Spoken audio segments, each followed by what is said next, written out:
I've been meaning to create a well thought out music playlist for my children's bedtime ever since they were born. My eldest son is nearly 4 years old now. That said, I have often played music softly in the background, usually on a local classical music station as I'm brushing their teeth, getting them into their pajamas, reading stories, and then as they drift off to sleep. But I'd like to use this as an opportunity to broaden my children's knowledge and appreciation of a wider range of music, of styles, and in particular, contemporary classical music, which is the area I work in as a composer.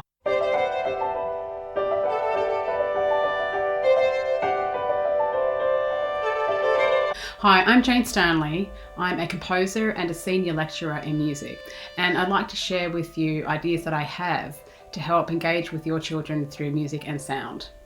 I'm really aware that when children are young, they're very accepting of unfamiliar styles and genres. So I really want to maximise the opportunity while my children's minds are malleable to introduce as much repertoire as possible to them.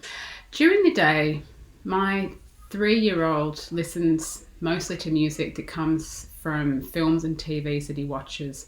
So right now that's anything to do with Spider-Man. And my youngest child, he's a really big fan of Bounce Patrol. I'm saying this as a specialist in new music whose day job it is to teach contemporary repertoire to university students. So I feel like I've done a pretty miserable job really of bringing this home to my own children. I can't overstate just how chaotic our children's bedtime routine is. For example, our youngest seems to be staying awake later and later each night. So I'm hoping that having a playlist might really help to reinforce a sense of routine. And I should say that I think this playlist would be just as good for adults as well as babies, because there's nothing in it that was specifically composed for children. It's just that I've selected these on the basis of they have some sort of quality that is conducive to setting someone up for a good night's sleep. So while I'm trying this myself, I'm interested to share this playlist with other parents and carers in case you're looking for something similar to broaden your children's repertoire knowledge and appreciation of music. This sort of curated listening is an activity that I intend to develop further in my Composer Mum project. So I'll release further playlists in the future for different purposes, different types of day, that sort of thing. I've used Spotify as the platform to build this playlist, and that's just because it's what I happen to already have access to. But I don't want anyone to have to sign up for something just to be able to access this playlist.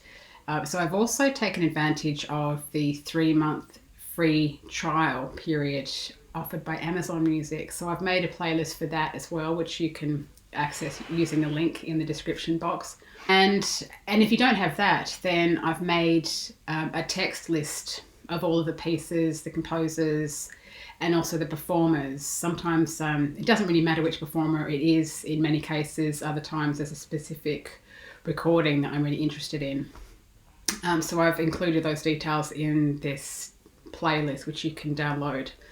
It may be that if you're enrolled in an education institution, you could have access to Naxos music through your institution's library, so check that out in case you do. So while I'm really super keen for everyone to have access to this music, I also have to keep in mind that musicians and performers, composers make their living through performing and recording music. So I'm careful to recommend platforms that in some way give a return financially to the people who made that music.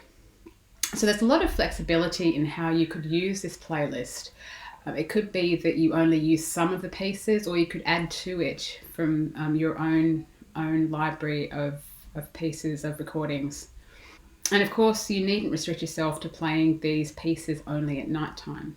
So as I mentioned, you can get hold of the details of all of these pieces, including the titles, composers, performers, on my website, and I've put the link down in the description box below. And in addition to these main details, I've also written some listening notes to accompany each of the pieces.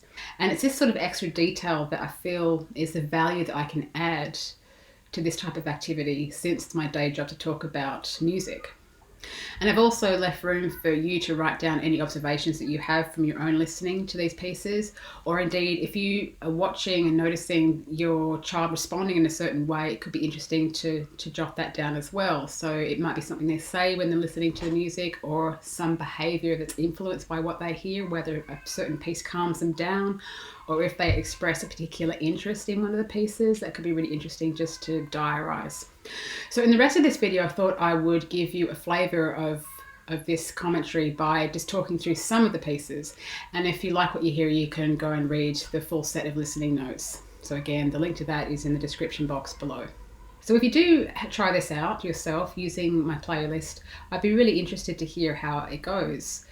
So do drop me a comment in the comment section below this video. Okay, so let me talk you through some of the pieces just now. I've given the playlist the title Sweet Dreams Bedtime Listening, which is kind of cute. But as you'll hear, there's nothing cute about the actual music because this is all serious repertoire. I've put a lot of thought into how I've ordered the tracks within the playlist, and this is with a view to thinking about the overall shape created. So generally speaking, the more active sounding pieces are placed earlier in the playlist, and this could be when your child is still running around a little bit, playing. I know my son likes to kick one of these beach balls around the bedroom before he starts to calm down to get ready for bed. So that's where I put some of the more buoyant, energetic, active sort of pieces. And then towards the end of the playlist, there are some longer, much slower, more uniform sounding pieces which convey a much stronger sense of stillness and calm. I've been using this with my eldest child mostly. So I get him into his pajamas after his bath, and it's really at that point that I'll press play. So he's brushing his teeth, we'll kick a little beach ball around a bit, and then read a couple of stories. So during this time, the playlist is there in the background, just in the background. We're not actually sitting and listening to it in a focused way at that point.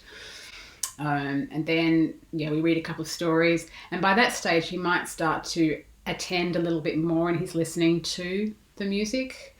So you could even turn up a little bit at that point, so that it brings more of a focus to the music, and then I find that towards the last couple of pieces, he's drifting off to sleep. Some, but not all of the pieces are themed around the idea of dreaming, which is nice, but it wasn't actually a conscious thing at first. I was mainly concerned with the musical character and the mood projected through the pieces. The first piece on the list is Des Pas sur la neige, which translates into English as Footsteps in the Snow. I've chosen this because when I was a teenager learning piano, I really connected with this piece, and it has that sort of calming mood that I think is very conducive to bedtime. There's kind of a dreamy, spacious atmosphere coming across in the piece. It's quite sustained. It's from a collection of pieces called Preludes by Claude Debussy, which he composed between 1909 and 1910. And right from the start, you can easily identify this footstep motive, which sounds like this.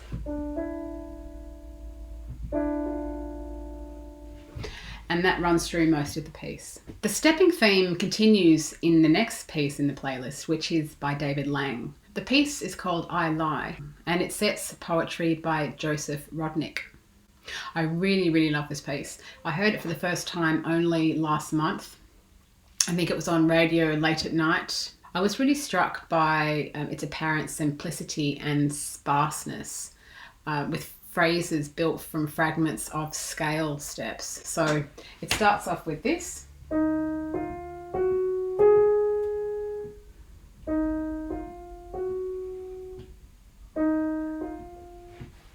It's a sort of shrinking. Each phrase is one note shorter than the first one, and it's all built up of this minor scale fragment. And so this idea of using just little fragments of scales is what I call a kind of building block idea, and it's something I'm really interested just now as a composer.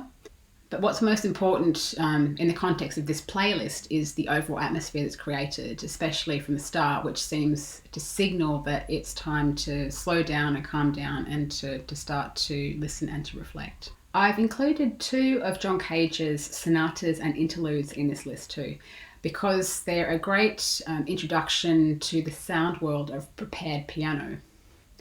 John Cage modified the sound of a traditional piano by sticking all sorts of objects in between the strings inside the piano. So this could be things like nuts and bolts, the sorts of things you find at a hardware store. And this really changes the timbre, the colour of the notes produced by the piano. It's quite a twangy kind of sound coming off some of the individual notes, sometimes quite a muted, short, dry sound in other cases. So you can really hear the big difference between individual notes. The first of these also has quite a mesmerizing quality to it, which makes it perfect, I think, for setting this bedtime mood. So now I'm going to skip through to track 12.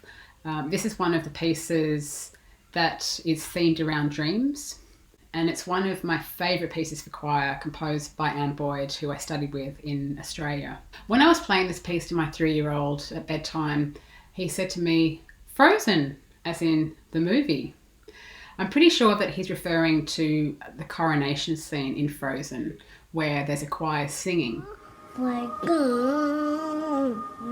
God, perfect go in the sky. I don't think Anne Boyd could ever have imagined this sort of response when she composed the piece in 1975, partly because Frozen hadn't been created yet. But this really reinforced my determination to work a bit harder to provide my children with more varied opportunities in terms of listening. I don't at all mind that my son has reference points including Frozen and Baby Shark, but I just don't want these to be his only reference points in his life. So I'd really like it if in future he heard a new piece of music and thought, "Oh, that sounds like something I listened to at bedtime." And finally, if you're a regular listener of a station like Classic FM in the UK, you're likely to have heard of this final piece, which is Spiegel im Spiegel. I've included it because Arvo Päert's music made a really big impact on me in my late teens.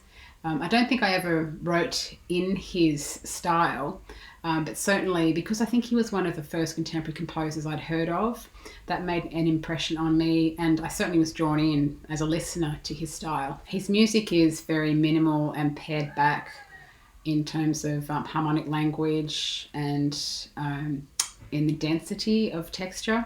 And in this piece you can hear a very simple repeating broken triad major chord, which is played on the piano to accompany the cello's very slow lyrical melody. Thanks very much for watching my video. Don't forget to download my free set of listening notes. The link is down in the descriptions box. If hearing about some of this music sparks an interest in contemporary composition, then please jump over to my main composer channel. I've put the link again down below in the descriptions box to watch some of my tutorials there.